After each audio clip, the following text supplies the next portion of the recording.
Сегодня я проведу эксперимент, демонстрирующий принцип неопределенности Гейзенберга. Итак, тут у нас есть зеленый лазер, которым я свечу через всю комнату вниз в узкую щель. Эта щель может изменяться, и ее можно сделать уже или шире. А пятно лазера проецируется на экране за щелью. Так что же произойдет с пятном на экране, если я буду сужать щель? Давайте посмотрим.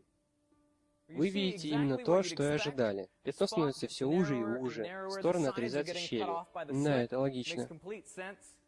И если остановить вот здесь, то вы ни за что не догадаетесь, что принцип неопределенности Гейзенберга уже работает. Но если мы продолжим, кое-что странное произойдет. Когда мы делаем щель еще уже, пятно начинает расплываться. Это ли не удивительно? Мы делаем щель уже, а пятно на стене становится шире. И чем больше мы сужаем щель, тем шире становится пятно. Чтобы понять это, давайте посмотрим на принцип неопределенности Гейзенберга. Принцип неопределенности Гейзенберга обычно записывается как дельта x, дельта p больше либо равно h на 4π. И что это значит? Это связано с позицией и импульсом частицы, где x — это позиция частицы, а p — это импульс. Значит, дельта x — это неопределенность позиции, а дельта p — это неопределенность импульса. И если вы перемножите эти две величины вместе, то они всегда должны быть больше или равны h на 4π, где h — постоянная планка, и она заслуживает отдельное видео, как сделали в 60 Symbols.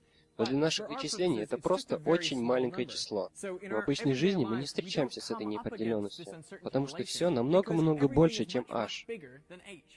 Итак, сужая щель, мы уменьшаем дельта x для фотонов. И мы можем более точно сказать, где фотоны будут проходить сквозь эту щель. И в некоторый момент мы придем к этой границе. Если мы продолжим сужать щель, то мы нарушим эту неопределенность. И чтобы этого не произошло, неопределенности в импульсе придется увеличиваться. Нужно уточнить, что неопределенность импульса идет вдоль оси x по горизонтали.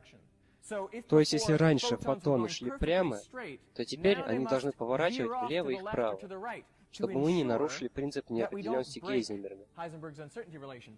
И чем больше мы уменьшаем неопределенность позиции, чем больше сужаем щель, тем больше становится неопределенность в импульсе. Поэтому, когда фотоны расходятся направо и налево, они делают намного более широкий луч. Это очень и очень нелогично, но так работает мир. Сегодня... What about, here's really going to test you, right? I don't know. Tell me about what's on that card. Well, this is before you put it up. only a few blocks from here. So what do you expect that we'll see on the day? In October 831. I've got to say a big thank you to Professor Walter Lewin at MIT. He inspired me to make this video. And I also have to say a big thanks to the University of Sydney for letting me use their equipment, and especially to Tom and Ralph for helping me set this all up. Oh, and just one more thing. I should point out that this explanation of the experiment is slightly controversial, at least in that Henry from Minute Physics and I have been debating whether it's really that counterintuitive.